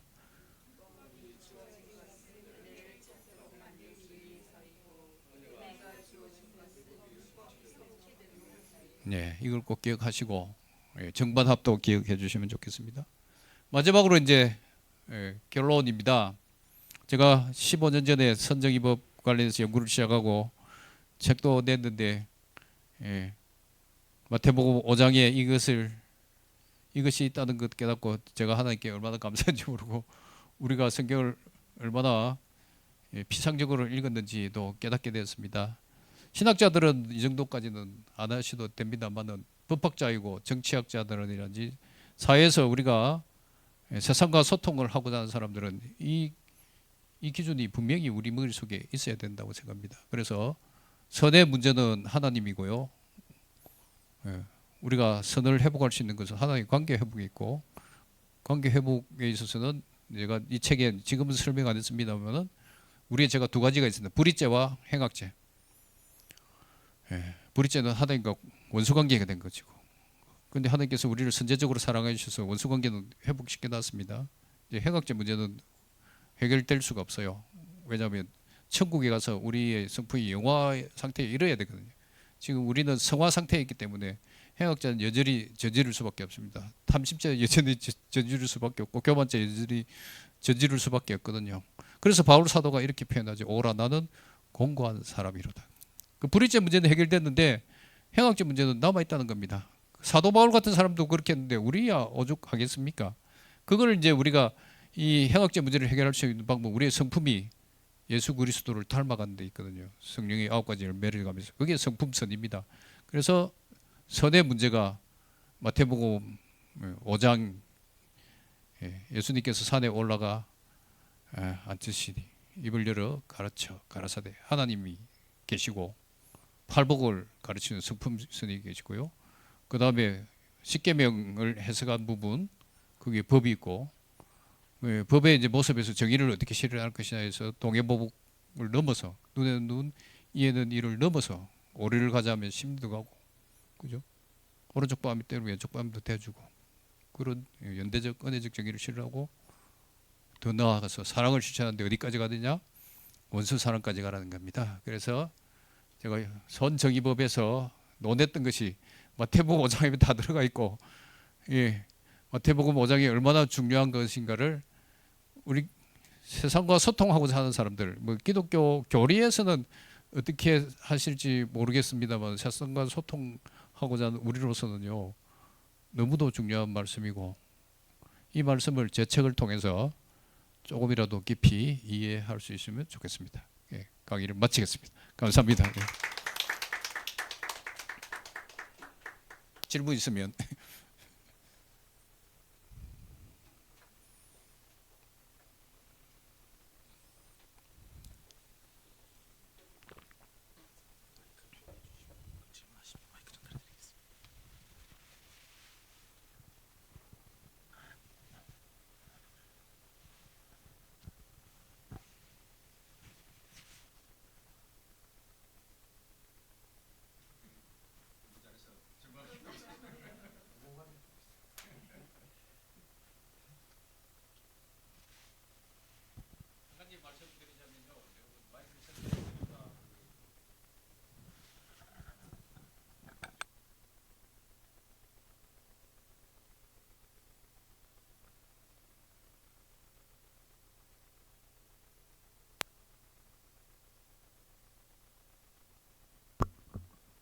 분배적 정의를 어떻게 실천할까 하는 책입니다.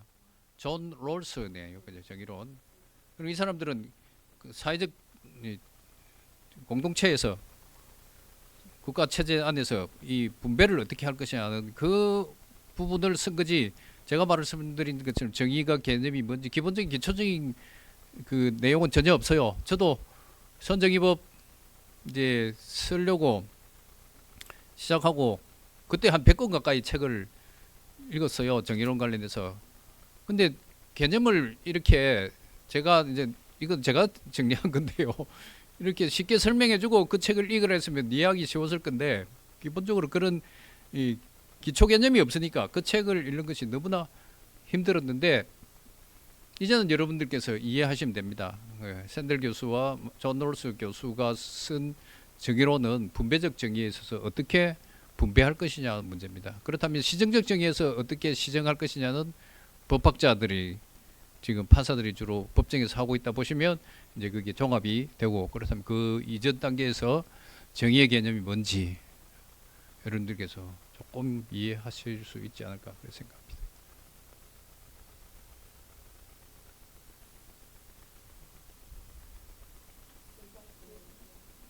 네. 네, 오늘 너무 말씀 잘 들었고요. 저는 개인적으로 얘기하면 천정호 박사님하고 대학 동기입니다. 네. 그리고 우리 SFC 동기라서 동기. 오늘 가까이서 한다 해서 친구 보려고 왔는데 너무 말씀 잘 들었고요. 근데 아까 말씀하실 때 이제 전체적인 가닥이나 이런 것들 개념들은 확고하게 뭐 잡히는 그런 게 있는데 실제 요즘 우리 세상에서 이렇게 살아가다 보면 정말 케바케라 해야 되나요?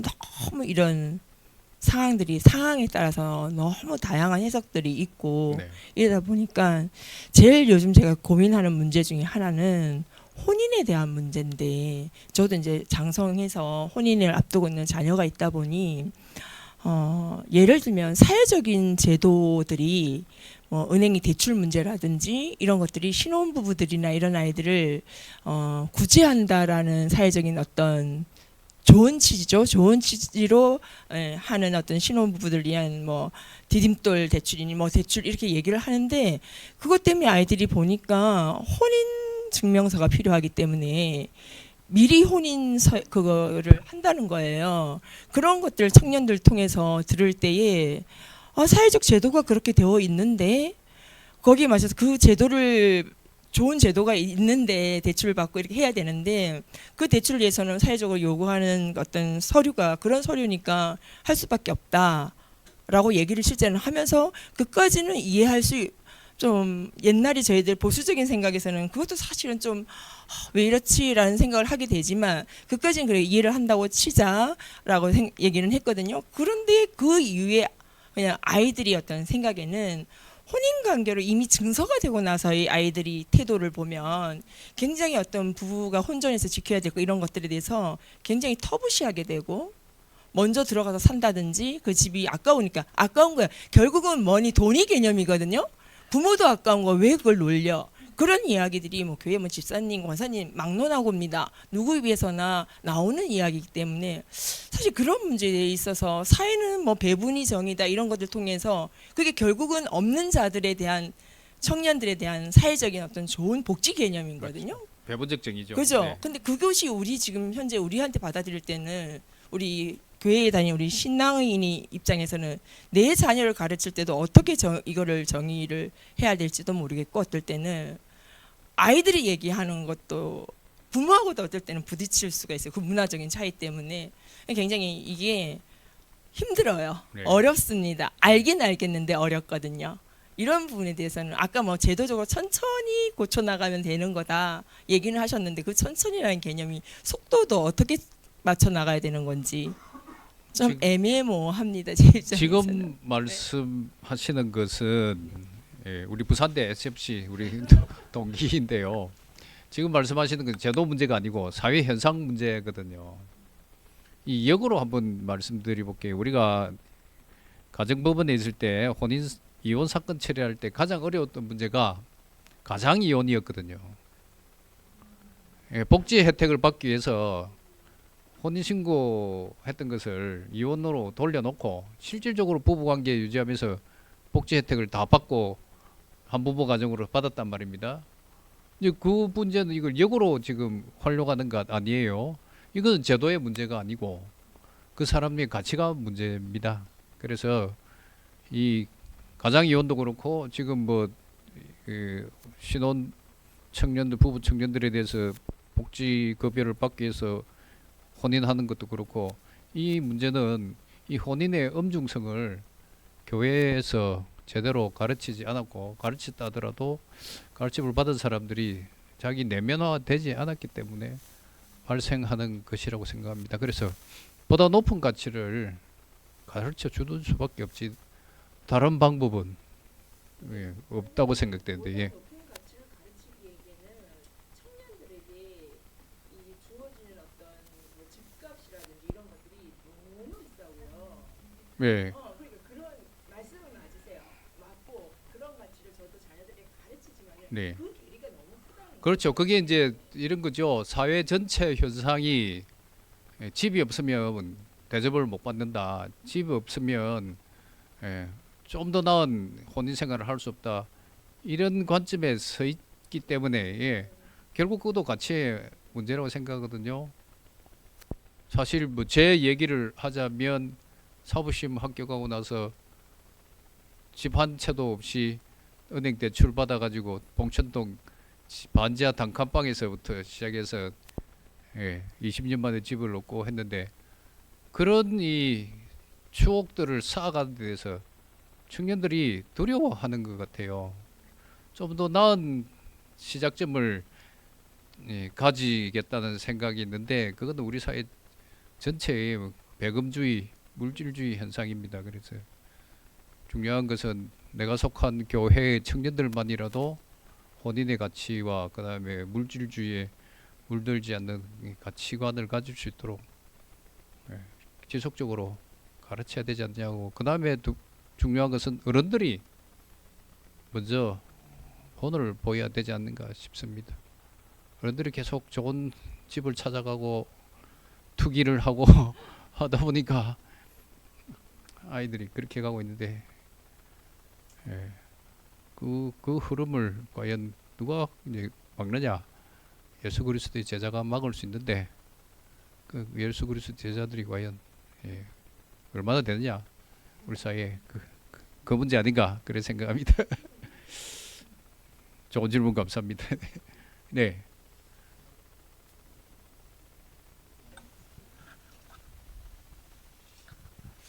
강의 시작할 때 이 강의하면은 이런 질문을 해야 되겠다 네. 하고 왔는데 강의를 들으면서 질문들이 다 해소가 됐습니다. 아유. 그래서 감사합니다. 고민했지요. 또 예. 이렇게 질문이 너무 없으면은 또 예. 그래서 제가 그 체다카 네. 그 공의에 대한 관점을 새롭게 한 게 오늘 제일 저한테는 제일 큰 소득이고요. 네. 새로운 관점에서 볼 수 있다는 게. 근데 그 중에 하나가 좀 의문점이 뭔가 하면 의문이라기보다는 저 안에서의 어떤 그 뭡니까 이게 다툼이 일어나는 게 하나 뭔가 하면은 공의의 최소한의 것이 법이라고 이렇게 네. 개념 정의하셨고 체다카에서는 또 은혜의 영역까지를 포함한 정의 예. 그것도 체다카에 포함시켰단 그렇죠. 말이에요. 네. 그럼 이 법과 공의적인 법과 은혜적 영역이 충돌 현상이 일어날 경우가 저는 꽤 있다고 보거든요. 생활 가운데서. 예를 한번. 예를 들면 이렇게 법은 지켜야 되는 거잖아요. 예. 최소한의 공의잖아요. 예. 근데 이게 지금 은혜 영역으로 넘어가야 된단 말이에요. 사랑이라는 어떤 예. 그 결론적이기 때문에. 예. 그러면 아까 이게 조금 예를 들었을 때 우리 고소고할 문제도 그렇죠. 해야 되는 부분이란 말이에요. 그렇죠. 그죠? 예. 근데 우리가 이게 법 문제 나와서 그런 것이지 네. 일반 가치적인 문제에 있어서 네. 법으로 모든 것을 어떻게 뭐 다 이렇게 뭐 체크할 수는 없잖아요. 맞습니다. 그죠? 법으로는 최소한의 것이 법인데 네. 나머지 법은 관례적으로 다 지켜 나가야 할 관계 속에서 할 맞습니다. 부분인데 네. 거기에서 반드시 이 법 또는 관례를 규칙을 위반했을 때는 네. 공의가 작동이 돼야 되는데 네. 그래야만 전체 관계 형성이 올바르게 방향을 나갈 거 아니에요. 네, 맞습니다. 그런데 은혜의 영역이 또 있단 말이에요. 네, 예. 그죠? 네. 이런 것들이 또 충돌되는 현상이라 해야 되나? 어떤 방향으로 나아가야 될지 이게 법으로서의 어떤 공의로 심판해야 되는 것인지 네. 은행력은 나아가야 될 것인지 전체를 네. 생각할 네. 때에 하나님 쪽에서 본다면 은혜로 나아가는 게 맞는데 예. 또 인간적으로 생각할 때는 또 이게 놔두면 또 이게 문제가 제기되지 않겠는가 맞습니다. 맞습니다. 이런 내부적인 갈등이 좀 예. 있을 것 같아요. 그런 문제에 있어서 예. 이게 뭐 그때 상황 따라 다르겠습니다만은 우리 작가님 판사님께서는 어떻게 이렇게 책에 순간에 되어 있는지 되어 있는 것 같은데 아까 말씀드린 용서의 개념으로 가시면 됩니다. 네. 법에 따라서 우리가 하는 것은 가해 피해 관계를 정리하는 거거든요. 그럼 가해 행위에 대해서 그냥 두면 사회 전체가 범죄로 또 치우칠 수가 있기 때문에 가해 피해 관계에 있어서는 이 법을 통해서 조치가 이루어져야 되고요. 그죠? 근데 그 사람에 대해서 이제 우리가 아까 시민관계에 관해서는 원관계가 그렇게 회복될 게 없습니다. 그렇다 하더라도 우리 시민사회에서 내가 가해를 당했다는 것에 대한 보복심을 가지는 것이 아니라 그 보복심을 버리는 부정적 감정을 버리고 처벌 이후에 그 사람과의 관계가 원만하게 작동할 수 있도록 하는 게 연대적적이고 은혜적적이거든요.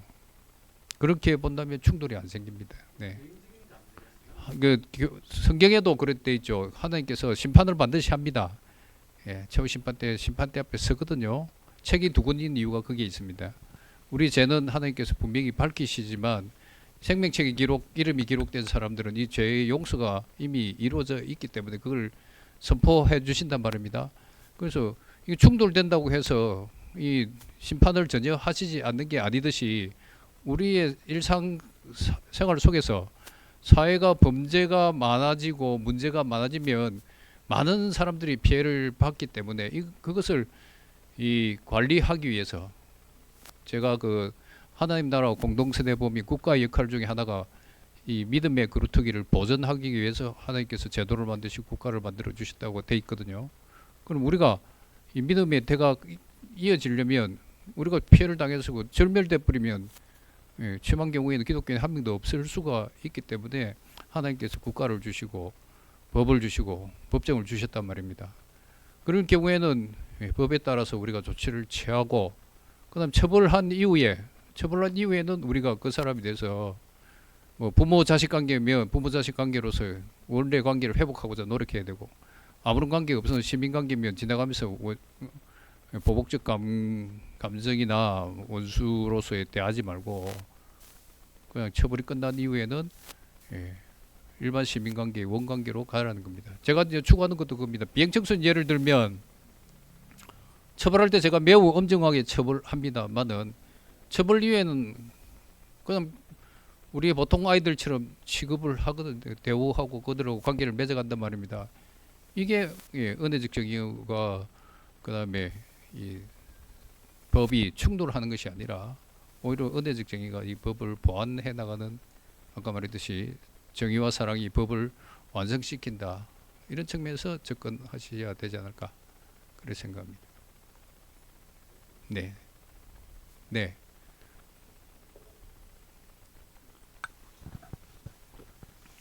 감사합니다. 강의해 주셔서 고맙고 목사인데도 오늘 강의 들으면서 많이 부족함을 또 느끼게 하셔서 최근에 알면 모름에 도착하는 것이라는 말을 가지고 있는데 제게 정말 모르는 게 많구나를 깨달았습니다.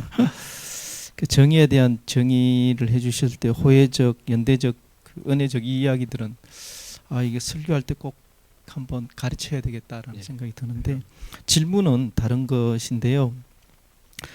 제게 요즘 그 큰 화두처럼 남아 있는 게 오늘 판사님의 그 이야기하고 좀 반대적인 것 같기도 한데 제게 지금 가슴 속에 있는 게 뭐냐면 그 산상수훈에 보면 악에 대항하지 말라는 그 예수님의 말씀이에요. 네. 저는 지금 그게 너무 많이 와 있는데 저희 집이 엘리베이터 타면 1호, 2호가 있는 집인데 네. 2호에 새로 이사를 왔는데 이분들이 쓰레기를 다 밖에 내놔요. 그 분리수거용 있잖아요. 그것까지 밖에 내놔요. 그리고는 어제는 보니까 향수를 뿌렸어요. 그 향수 싫거든요, 저는. 이걸 왜 해야 될까? 생활은 그렇고 제가 이제 이 목회자로서 가지고 있는 게 뭐냐면 이 악에게 대항하지 말라는 말은 저는 어떻게 강하게 왔냐면 악이 나타났을 때 맞붙어 싸우지 말라는 해석을 좀 사실은 좀 가지고 있어요. 그렇게 해석한 사람이 누구냐면 톨스토이거든요. 톨스토이는 철저하게 악에 대해서 대항하지 말라고 가르쳐요. 근데 그 반대급부가 그래서 율법적 평화주의자라고 그러고 톨스토이는 반대급부가 톨스토이 100년쯤 뒤에 나타난 보네퍼잖아요. 이거는 선택적 평화주의거든요. 그러니까 그 히틀러를 암살하기 위해서 들어가는 건데 저는 이 두 사람의 행위에서 하나님의 말씀, 예수님의 그 산상설교를 도대체 어떻게 했길래 이러냐. 지금 이걸 내가 연구하고 있어요. 네. 근데 여기서 아직 해결을 못 봤어요. 예. 그래서 오늘 딱 판사님 이야기 하셨으니 판사님의 어떻게 생각하시는지 궁금합니다. 저는 악에게 대항하지 말라를 거기 로마서 12장입니까? 악에게 지지 말고 선으로 악을 이기라. 그 말씀이 답변이 아닌가 생각합니다. 손으로 이기라는 말은 악에게 지지 말고 중요합니다. 예. 악에게 진다는 것은요. 우리가 악을 보고 우리가 모범적 감정을 품고 우리의 성품을 헤쳐 나가잖아요. 그러면 악에게 지는 거거든요. 그렇다면 지금 거기 아파트의 여러 가지 문제들 그게 과연 이제 악이냐? 그건 함부로 말할 수가 없습니다. 선악은 기준이 누구냐? 하나님이시거든요. 결국은 어떻게 될까요? 악에게 지지 말라는 것은 그것을 악으로 보지 말라는 첫 번째 하나님께서 판단해 주시 않는 한 하나님께서 계시해 주시지 않는 한 함부로 악으로 평가하지 마라. 내 마음으로 돌릴 수 있는 것이라면 돌리바라는 겁니다. 악에게 지지 말라는 것들이. 그럼 이제 보네프와 그 누구였죠? 톨스토이 입장에서 그들의 입장에서 과연 인간의 측면에서 비교하지 마시고 하나님의 입장에서는 톨스토이가 살았던 그 환경에서는 그렇게 생각할 수도 있겠구나. 보네프가 히틀러에 대해서 그렇게 살았는데 대해서 그렇게 하나님께서 이렇게 판단하실 수도 있겠구나. 이렇게 한번 보시면 좋지 않을까 싶습니다. 성경에 가장 많이 비난받는 게 절멸이거든. 절멸. 가나안 들어가서 모든 민족을 몇 센치 이하 다 죽이라 해요. 그 이기적 유전자를 쓴 누굽니까? 저 도킨스, 리차드 도킨스가 그 성경 구절을 이런 엉터리 도덕윤리가 어디 있느냐, 이런 하나님이 도대체 어디 있느냐 하시는데요. 그 인간의 기준으로서 보네프와 톨스토이를 비교한다면 우리는 해결책이 없습니다. 그래서 그 높은 수준에서 하나님의 계시를 받아야 되는데 우리는 명확하게 계시를 받는 것은 성경에밖에 없고 나머지는 각자가 받았다고 하지만 그것이 객관성이 없어서 우리가 통용할 수 없는 것들입니다. 그래서 각자의 상황에서 톨스토이처럼 행동할 수도 있고 본헤퍼처럼 행동할 수도 있습니다. 그러나 하나님 앞에 갔을 때는 모든 것을 자백하고 당신이 원하시는 바대로 심판을 해주십시오. 대신 내가 생명책에 기록되어 있다면 용서해 주십시오. 이렇게 가시면 된다고 생각합니다. 우리가 살아가는 동안 절대적으로 내가 옳다 그러다 할 수는 없는 노릇이고요. 제가 판결을 함에 있어서도 절대적으로 내가 옳은 판결을 했다고 할 수도 없고요. 그냥 당사자들이 수긍하면 감사하고 또 항소하면 또 그런데도 감사하고 하나님 옆에 섰을 때 하나님 나를 크게 나무라지는 마시라고 저는 그런 식으로 살아갑니다. 그래서 악에게 지지 말라는 그 결국은 우리가 성품이 팔복의 성품이 되어야 된다고 하고 성경의 9가지 열매를 맺어야 된다고 하는 것을 봤을 때 우리가 우리 마음속에서 분노와 증오와 보복의 감정을 씻고 살아가는 그런 것이 산상수훈에서 예수님께서 악에게 대항하지 마라 그런 말씀 아닌가 저는 그렇게 생각합니다. 우문현답이 아닌가 모르겠습니다.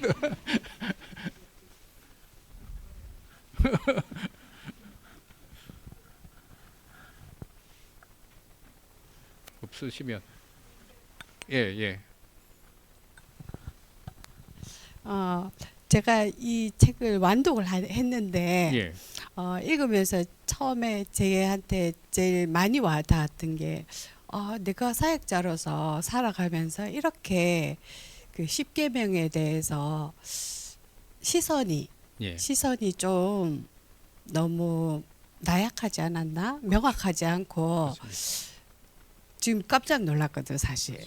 그 제가 이제 가끔씩 교통 위반을 좀 해가지고 벌금을 좀 자주 받거든요.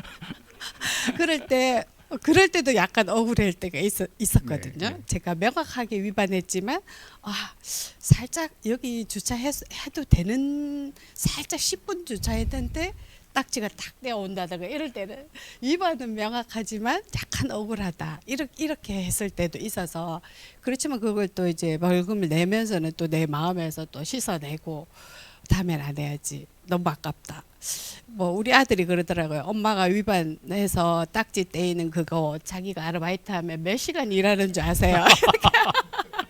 이렇게 얘기할 때 앞으로 진짜 지켜야 되겠다 이런 마음 해도 습관이 또 해서 또 이제 지금도 한 2개쯤 끊겨 있는데 하여튼 이렇게 하면은 법은 위반하면은 그게 대한 뭐 벌금을 낸다든가 처벌을 받잖아요. 명확하잖아요. 근데 우리 신앙에 있어 가지고 이 십계명이란 게 법으로 인식한 게 제가 너무나 당연하게 윤리와 도덕으로 제가 인식하고 있지 않았나. 지금 이 책을 읽으면서 깜짝 놀라고 소름이 쫙 돋았어요, 사실. 예, 저희 담임 목사님도 깜짝 놀랐다고 하시더라고요.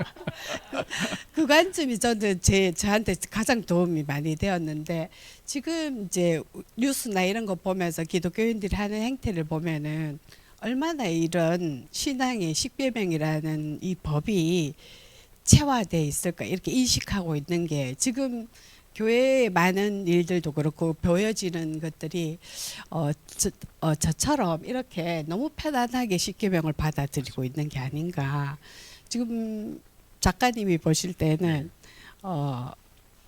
지금 우리 교회에서 이루어지고 있는 게 보통 받아들이기를 법으로 받아들일까 십계명을 아니면은 윤리와 도덕으로 받아들일까 어떤 시선으로 생각하시고 이 책을 쓰셨는지 그게 참 궁금했어요.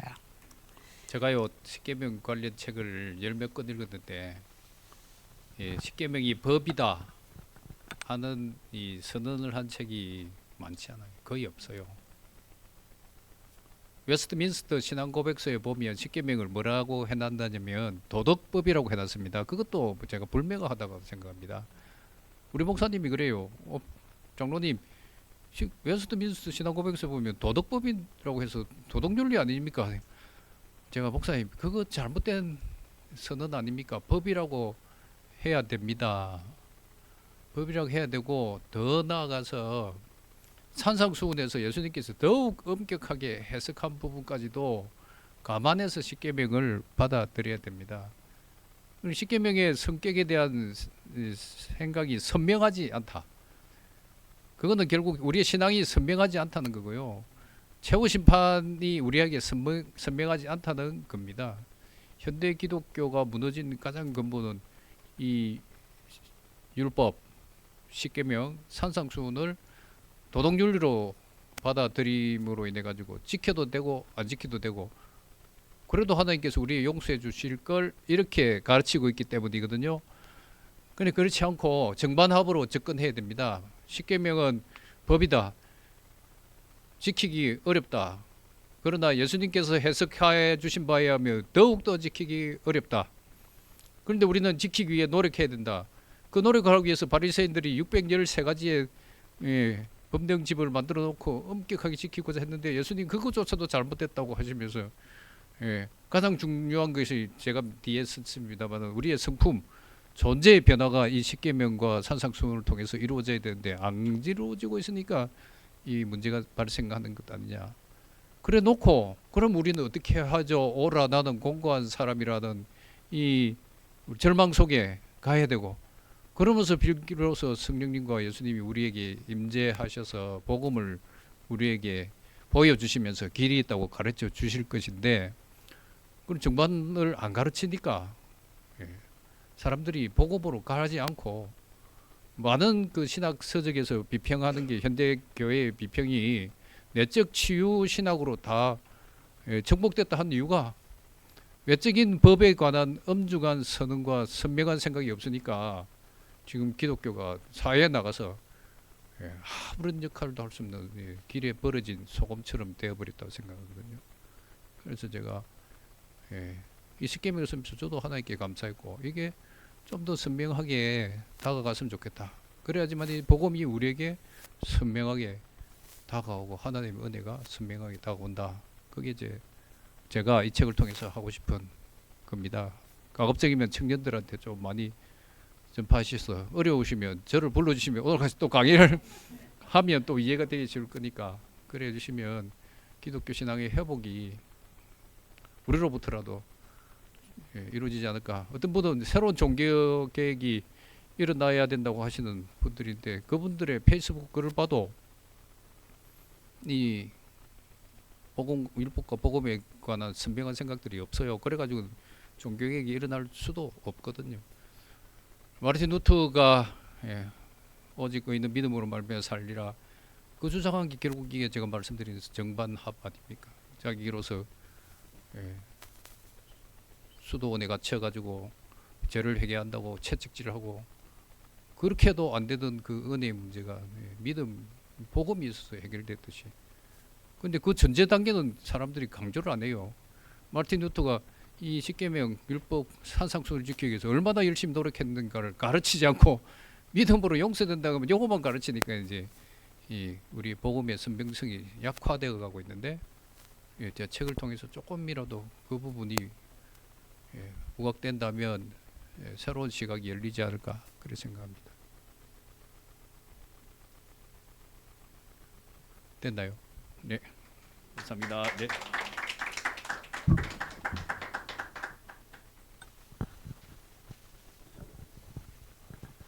수고하셨습니다. 좋으셨죠?